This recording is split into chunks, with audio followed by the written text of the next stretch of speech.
लेकिन दुर्भाग्य यह है, और मुझे कहने की हिम्मत दीजिएगा, जिस कश्मीर के माननीय मुख्यमंत्री तक ये कहते हो कि मुझे ऑटोनॉमी चाहिए, मुझे ऑटोनॉमी भी उस तरह से चाहिए जैसे कि अलग कंट्री को पूरी स्वायत्तता दे दी गई हो। हमने अभी 370 धारा उन्हें सौंप रखी है। विज्ञ लोग जानते हैं हमने 3 प्रांतों के बराबर कश्मीर के ऊपर खर्च करते हैं, लेते उसे एक फूटी कौड़ी भी नहीं। बीमार प्रांत है वो, उसके बावजूद यदि वहां पाकिस्तान जिंदाबाद के नारे लगते हैं तो मुझे जिम्मेदार लोगों के सामने बयान देने का हक दीजिएगा। और शायद मैं पहली बार बोल रहा हूं जिम्मेदार लोगों, तो मेरी हिम्मत को दाद दीजिए, मैं कहां खड़ा हूं और किसके सामने क्या बयान देने जा रहा हूं। कश्मीर वो बेवफा औरत हो चला है जो खाता हमसे है, पीता हमसे है, पहनता हमसे है और नैन मटक के पड़ोसी से करना चाहता है। 52,000 बेटे खोने के बाद ये मुल्क कश्मीर को अपना मानने को तैयार नहीं है कुछ लोग वहां पर। मैं कहना यह चाहता हूं, अपनी इस केसर घाटी को इतना लहू दे चुके हैं हम, अब तो जो भी फूल खिलेंगे वो सब फूल हमारे होंगे। अब तो जो भी फूल खिलेंगे वो सब फूल हमारे होंगे। और फारूक साहब, आपके बयानों पर 4 टिप्पणी कहते मैं अपनी बात शुरू करता हूं कि अलग देश की मांग नहीं, ये देशद्रोह का नारा है। और कहीं कविता हो, भुवन जी जैसे बड़े भाई मेरे यहां बैठे, मैं आप तक पहुंचाता हूं। अलग देश की मांग नहीं, यह देशद्रोह का नारा है।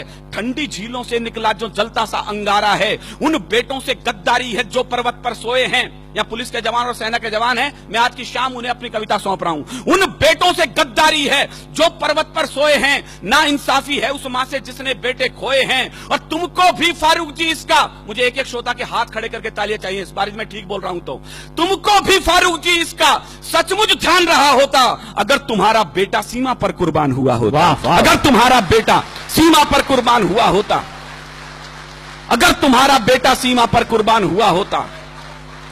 तुम कहते हो कश्मीर के तुम ना जो सीएम होते, कहते हैं तो मैं हिंदुस्तान में हूं, यहाँ के विवादास्पद सूबे का सीएम हूं, मैं होता तो वहां का प्राइम मिनिस्टर होता।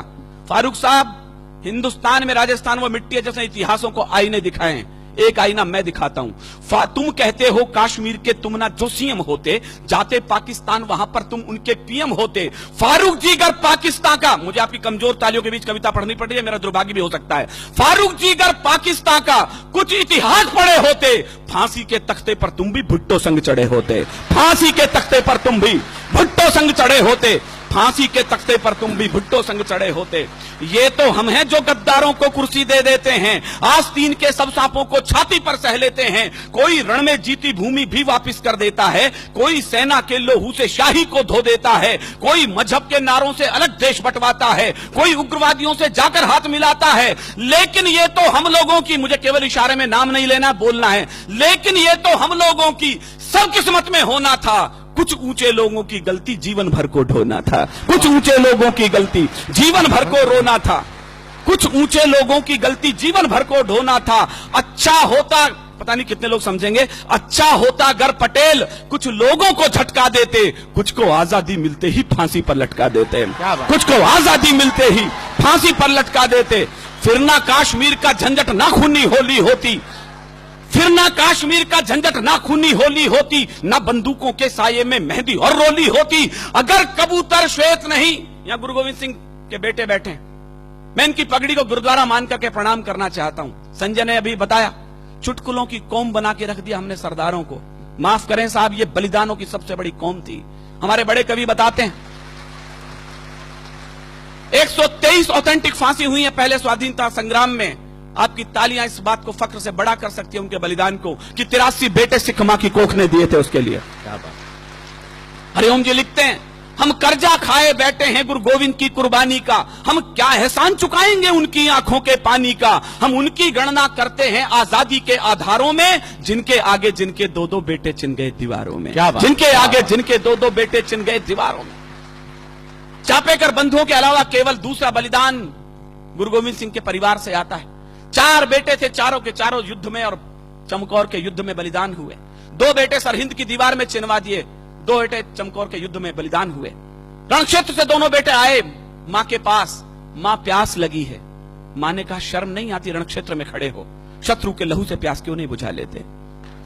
क्या बात, दोनों के दोनों बेटे बलिदान हो गए। मां की आंखों से आंसू आने लगे तो गुरु के पास गई, 4 बेटे थे, चारों तो बलिदान हो गए, अब क्या करूं इस खाली कोख का। जो उत्तर दिया गुरु गोविंद सिंह ने, मेरे रोंगटे खड़े होते हैं। देश धर्म के वास्ते वार दिए सुच्चार, मत बजाना विनीत चौहान की कविता पर तालियां। यदि उठ सके तो उन बलिदानियों के नाम उठे जिनकी बदौलत आज हम यहां खड़े हैं। देश धर्म के वास्ते वार दिए सुत चार, अरे चार मरे तो क्या हुआ, ये जीवित कई हजार। वाह वाह, चार मरे तो क्या हुआ, ये जीवित कई हजार। चार मरे तो क्या हुआ, ये जीवित कई हजार।